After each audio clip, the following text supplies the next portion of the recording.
اس کائنات میں اللہ کی رحمت کو اگر سمجھنا چاہیں، اللہ کی رحمت کو اگر جاننا چاہیں، آپ کو اس کائنات میں قدم قدم پہ اللہ کی رحمت کے مظاہر نظر آئیں گے۔ اور سب سے بڑی بات یہ ہے، اللہ کی رحمت کا سب سے بڑا مظہر یہ ہے، اس زمین پہ پلنے والے کافر بندے، مشرک بندے، اس کے ساتھ کفر کرنے والے، اس کے ساتھ شرک کرنے والے، اس کے ساتھ بغاوت کرنے والے، رب العالمین اپنے کافر اور مشرک بندوں کو بھی کھلا رہا ہے، انہیں پلا رہا ہے، انہیں صحت دے رہا ہے، انہیں تندرستی دے رہا ہے، ان کے مال اور کاروبار میں بڑھوتری ہو رہی ہے۔ یہ دراصل اس کی رحمت کا کرشمہ ہے۔ حضرات سچ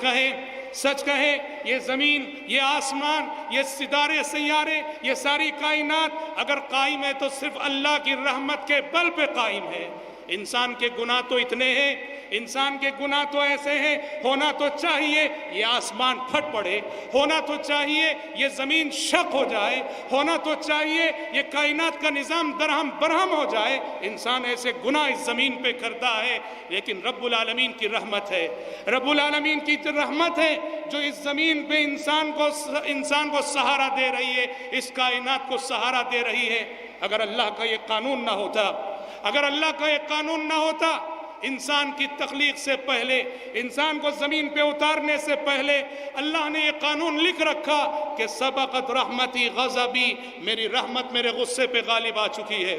میری رحمت میرے غصے پہ غالب آ چکی ہے۔ اگر اللہ کا یہ قانون رحمت نہ ہوتا، یہ کائنات بندوں کے گناہوں کی وجہ سے کبھی کی فنا ہو چکی ہوتی، تباہ ہو چکی ہوتی۔